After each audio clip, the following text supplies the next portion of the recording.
Mummy എന്ന് കേൾക്കുമ്പോൾ തന്നെ നമ്മുടെ മനസ്സിലേക്ക് ഓടിയെത്തുന്നത് ഈജിപ്തിലെ കൂറ്റൻ പിരമിഡുകളും അതിനുള്ളിൽ സംരക്ഷിക്കപ്പെട്ടിരിക്കുന്ന മൃതശരീരങ്ങളുമാണ് അല്ലേ? എന്നാൽ ഒരു ചോദ്യം, ലോകത്തിൽ ഏറ്റവും മനോഹരമായ മമ്മി ഏതെന്ന് നിങ്ങൾക്കറിയാമോ? 1920 മരണപ്പെട്ട റൊസാലിയ ലംബോഡോ എന്ന പെൺകുട്ടിയുടെ ശവശരീരമാണ് ലോകത്തിലെ സംരക്ഷിക്കപ്പെട്ടിരിക്കുന്നവയിൽ ഏറ്റവും ഭംഗിയുള്ളതത്രേ.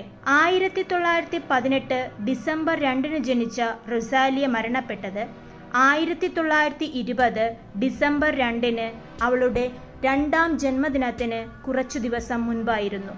ആ കാലഘട്ടത്തിൽ പടർന്നു പിടിച്ച സ്പാനിഷ് ഫ്ലൂ എന്ന പാൻഡമിക്കിനെ തുടർന്നുണ്ടായ ന്യൂമോണിയ ബാധ മൂലമാണ് ഈ പെൺകുട്ടി മരണപ്പെട്ടതെന്ന് വിദഗ്ധർ വ്യക്തമാക്കുന്നു. ഇറ്റാലിയൻ നഗരമായ സിസിലിയിലെ പലേർമോയിൽ കപ്പൂച്ചിൽ മനുഷ്യനിർമ്മിത ഭൂഗർഭ അറയിലാണ് ഈ മൃതശരീരം ഇപ്പോൾ സൂക്ഷിച്ചിരിക്കുന്നത്. ശതാബ്ദങ്ങൾക്ക് ശേഷവും കണ്ണാടിക്കൂടിനുള്ളിൽ വിശ്രമിക്കുന്ന റൊസാലിയയെ കാണാൻ ദിവസവും ആയിരക്കണക്കിന് ആൾക്കാർ എത്താറുണ്ട്. 8000-ലധികം മമ്മികൾ ഇവിടെ സംരക്ഷിക്കപ്പെട്ടിട്ടുണ്ട്.